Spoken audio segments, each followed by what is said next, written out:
Hey YouTube, it's Jody. Welcome back to my channel, and also if you are returning to my channel, thank you for your patience. I know I promised to be more consistent and I know I have not been delivering, but I actually have a good excuse this time. The last few weeks have been really hectic, mostly because of one thing, which is my sister's high school graduation and my college graduation in the same weekend. So it's official, we are both graduates, and hopefully now that I've got some more free time, I will be able to be a little bit more consistent with the uploads.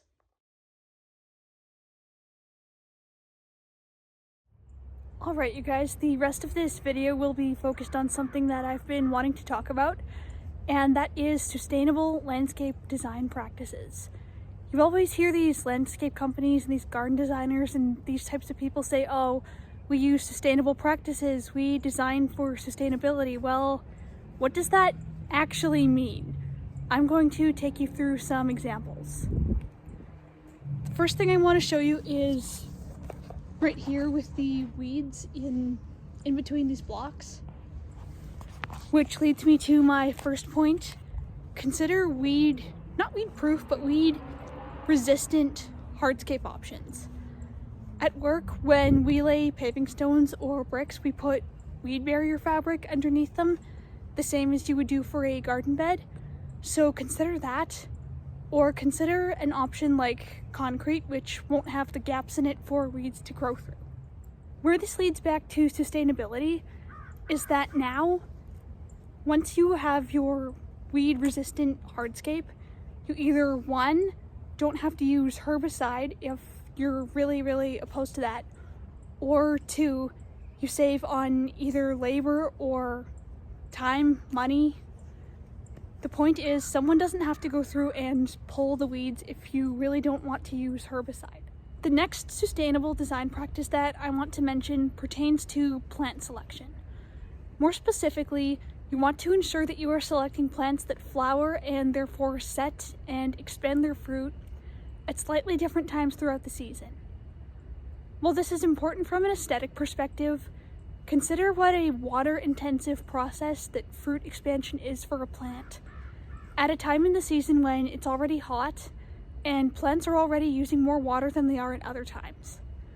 By selecting plants with slightly different flowering and fruiting times, we are reducing the competition for water, which is going to help us use less water overall. For example, I'll just give you a look at this bed behind me. The tall shrub that you see, that is highbush cranberry. I'll just try and get you a closer look at it. Sorry, bear with me a moment. As you can see, the highbush cranberry is already setting fruit. And then we have perennial cornflower and lupins in this bed as well, which don't set their seed or their fruit until a little bit later in the season. That means that those plants aren't competing for water all at the same time as intensively as they otherwise would. The next practice that I'm going to share is a simple one, but it's very effective. And that is use native plants. Now, I'm not saying you have to have only native species or you can't have any hybrid or cultivated species in your garden. You can absolutely have those if you want them. But it can be very helpful to incorporate some native or naturalized species. For example, behind me there's this stand of wild rose. And the reason I recommend native plants is simple. They're adapted to your region, which means they're going to have an easier time getting established. They don't need to be watered as much post-transplant. They don't need as many soil amendments. And in general, they just don't need to be babied as much as some others. This means that artificial inputs can be minimized, or in many cases, even reduced completely with the use of native plants.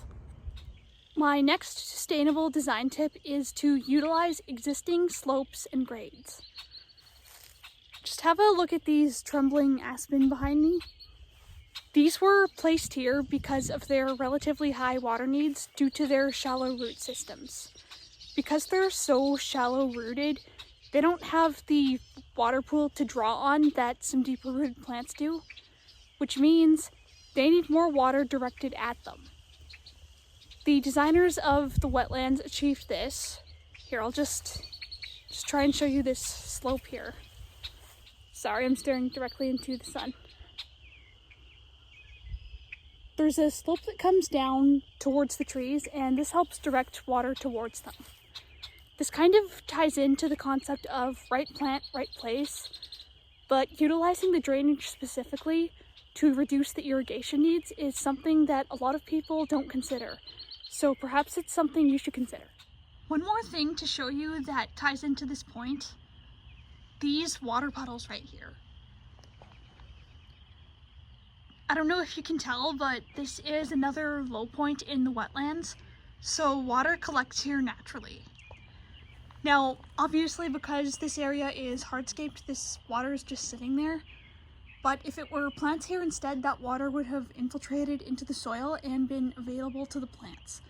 So again, just something to consider. Alright, so that brings me to the end of this video, but I hope you enjoyed it, I hope it was helpful, and I hope you can take something away from it. So I will see you guys next time.